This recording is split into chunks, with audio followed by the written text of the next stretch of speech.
প্রিয় দর্শক, আসসালামু আলাইকুম। আজকের নাগরিক বয়ান, অজুহাতের দিন শেষ, বদলে যাবে বাংলাদেশ। বরাবরের মতোই সাথে আছি গ্রিসের এথেন্স থেকে আমি টিটু সর্দার।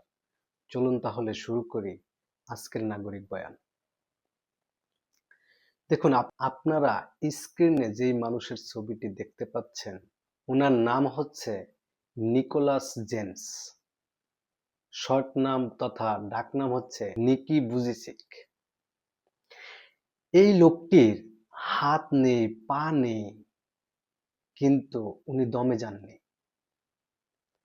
ওনার এক বিষয়ে একটু বলি। ওনার জন্ম হচ্ছে মেলবোর্ন শহরে, অস্ট্রেলিয়াতে। উনাকে যখন ওনার বাবা মা স্কুলে ভর্তি করায়, তখন উনি ওনার সহপাঠীদের দ্বারা এতটাই মানসিক হ্যাসেলের শিকার হন যে তিনি ৮ বছর বয়সে আত্মহত্যার পথ বেছে নিয়েছিলেন। এরপরে তিনি সফল হননি। পরবর্তীতে তিনি সামাজিকভাবে এবং আরো নিজের কাছের আত্মীয় স্বজন কিংবা সামাজিক তার সহপাঠী, সামাজিক বন্ধু বান্ধব যারা আছে, আশেপাশের মানুষজন, তাদের দ্বারা এত বেশি হ্যাজাল্টের শিকার হলেন যে উনি আবারও 10 বছর বয়সে আত্মহত্যার পথ বেছে নিলেন। এই দুইবারের আত্মহত্যার পথ বেছে নেওয়ার পরে ওনার মা ওনাকে একটা পেপার কাটিং দিলেন ওনার সামনে, যেখানে একজন পঙ্গু মানুষের সফলতা নিয়ে লেখা ছিল।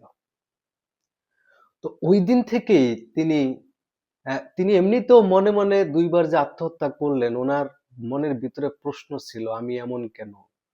হ্যাঁ, সবার তো হাত আছে, পা আছে, সবাই স্বাভাবিক, আমি কেন অস্বাভাবিক? সৃষ্টিকর্তার প্রতি তার একটা নিদারুণ কষ্ট এবং সামাজিক যেই হ্যাসাল্ট গুলো আমাদের সমাজেও আছে, সবচেয়ে বেশি আছে, এগুলো তাকে প্রতিদিন পীড়া দিত এবং মানসিকভাবে ভেঙে পড়েছিল, যার দরুন তিনি দুবার চেষ্টা করেও আত্মহত্যা করতে পারেননি। এরপর ওনার মায়ের দেওয়া পেপার কাটিং পড়ার পরে উনি সিদ্ধান্ত নিলেন যে আমার যা নাই তা নিয়ে আমি চিন্তা করব না, আমার যা আছে সেটা দিয়ে আমি কি করতে পারি সেটা নিয়ে চেষ্টা করা। উনি টোটাল ওনার মাইন্ডসেটটাকে চেঞ্জ করে ফেলছেন। মানে ওনার যে সমস্যা, সেই সমস্যাটাকে উনি ফোকাস না করে উনি কি করতে চান, মানে ওনার স্বপ্ন, সেদিকে ফোকাস করলেন। আলটিমেটলি উনি কি করেছেন সেটাও আপনাদেরকে বলবো, কিন্তু এখানে একটি মানে কোরআনের আয়াত, যেটা আল্লাহ পাক রব্বুল আলামিন বলছেন যে ফাইন্না মাআল উসরি ইউসরান ইন্না মাআল উসরি ইউসরা, মানে কষ্টের সাথে আছে স্বস্তি। এই কথাটা একই জায়গায় দুইবার। তথা হচ্ছে যে আমরা সবসময় সমস্যার দিকে ফোকাস করি, কিন্তু যেখানে সমাধান সেখানে আমরা ফোকাস করি না, যার দরুন আমরা সমস্যাকে অনেক বড় করে দেখি এবং আমরা ডিপ্রেশনে চলে যাই। কিন্তু আমরা যদি সমাধানের দিকে, এই লোকটির মতো যদি সমাধানের দিকে, স্বপ্নের দিকে ধাবিত হতাম, তাহলে হয়তো আমরা অনেক কিছুই করে ফেলতে পারি। চলুন উনি কি করেছে দেখি। উনি একাধারে কি জানেন? উনি একাধারে পেইন্টার। ওনার হাত পা নাই, উনি পেইন্টার। মুখে ব্রাশ দিয়ে, তুলি দিয়ে তারপরে উনি পেইন্টিং করেন। উনি সাঁতারু, হাত নেই, পা নেই, উনি সাঁতারু। চিন্তা করা যায়? উনি লেখক, উনি অভিনেতা, এবং উনার ৭০ মিলিয়নের উপরে ফ্যান ফলোয়ার্স,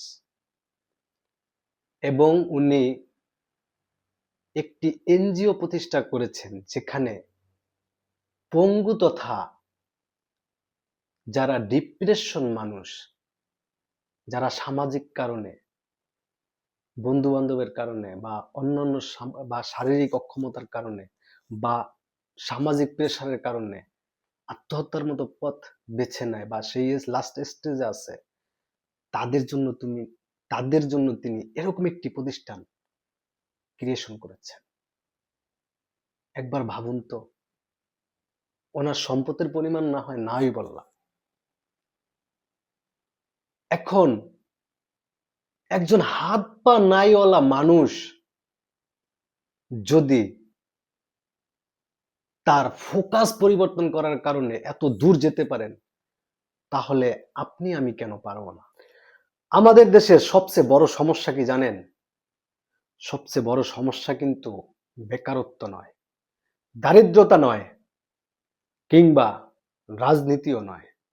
বিল গেটস একটা কথা বলেছেন যে দরিদ্র ঘরে জন্ম নিলেই সেটা ভাগ্য, কিন্তু দরিদ্র অবস্থায় মারা গেলে সেটা তার কর্ম। আমাদের তরুণরা ভাগ্যকে দোষ দেয়, সমাজকে দোষ দেয়, রাষ্ট্রকে দোষ দেয়, পরিবারকে দোষ দেয়, এমনকি সে নিজেও নিজেকে দোষ দেয় যে আমার এটা নাই, ওটা নাই, এটা নাই, ওটা নাই, আমার এই সমস্যা, ওই সমস্যা।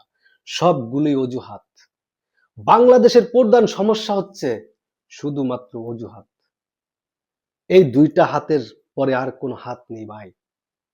আপনি যেদিন থেকে অজুহাতটা বাদ দিতে পারবেন, সেদিন থেকে আপনি শুধু নিজের জন্য নয়, পরিবারের জন্য, সমাজের জন্য, রাষ্ট্রের জন্য একটি সম্পদে পরিণত হবেন, যেরকম এই লোকটি হয়েছে, এবং সম্মানের সাথে জীবনকে উপভোগ করতে পারবেন। দেশে ২৭ লক্ষ গ্রাজুয়েটেড তরুণ আছেন যারা তার ভাগ্যকে দোষ দিচ্ছেন, পরিবেশকে দোষ দিচ্ছেন, সমাজকে দোষ দিচ্ছেন, রাষ্ট্রকে দোষ দিচ্ছেন, কিন্তু আপনি কি এই লোকটির চেয়েও ভালো আছেন, ভালো নেই? আপনি কি কখনো আপনার স্বপ্নের জন্য আপনি কি করতে চান, আপনার কি আছে সেটাতে ফোকাস দেন ভাই। আপনার কি নেই সেটাতে ফোকাস দিয়ে, সেটাতে যদি আপনি ফোকাস দেন, আপনি হারিয়ে যাবেন।